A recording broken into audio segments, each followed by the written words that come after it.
ചേന്ദമംഗലം ഗ്രാമപഞ്ചായത്തിൽ സമഗ്ര വികസന ബഡ്ജറ്റ് അവതരിപ്പിച്ചു.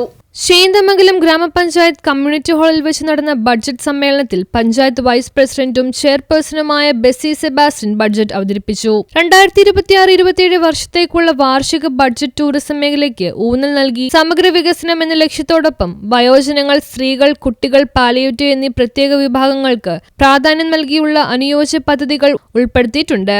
ഗ്രീൻ ആൻഡ് ക്ലീൻ പഞ്ചായത്ത് ലക്ഷ്യമിട്ട് മാലിന്യ സംസ്കരണത്തിനായി MCF നിർമ്മിക്കുന്നതിനായി ആവശ്യമായ തുക വകയിരുത്തി വിദ്യാഭ്യാസം, ആരോഗ്യം, ക്ഷേമം, കൃഷി കൂടാതെ അടുത്ത 20 വർഷത്തേക്ക് പഞ്ചായത്തിന്റെ സമഗ്ര വികസനത്തിനായി മാസ്റ്റർ പ്ലാൻ രൂപീകരണം ബഡ്ജറ്റിൽ ഉൾക്കൊള്ളിച്ചിട്ടുണ്ടെന്ന് വികസന standing committee chairman Shibu Cheramanthuruthi വ്യക്തമാക്കി. ക്ഷേമകാര്യ standing committee chairman B C Ajeesh, secretary VG Gopakumar, ആരോഗ്യ standing committee chairman Aldrin Joboy എന്നിവർ സംസാരിച്ചു. 7,777 രൂപയുടെ വരവും 35,99,33,792 രൂപയുടെ ചെലവും നീക്കി ബാക്കി 3,11,53,985 രൂപയുടെയും മിച്ച ബജറ്റാണ് ഇന്ന് ഇവിടെ അവതരിപ്പിച്ചിട്ടുള്ളത്.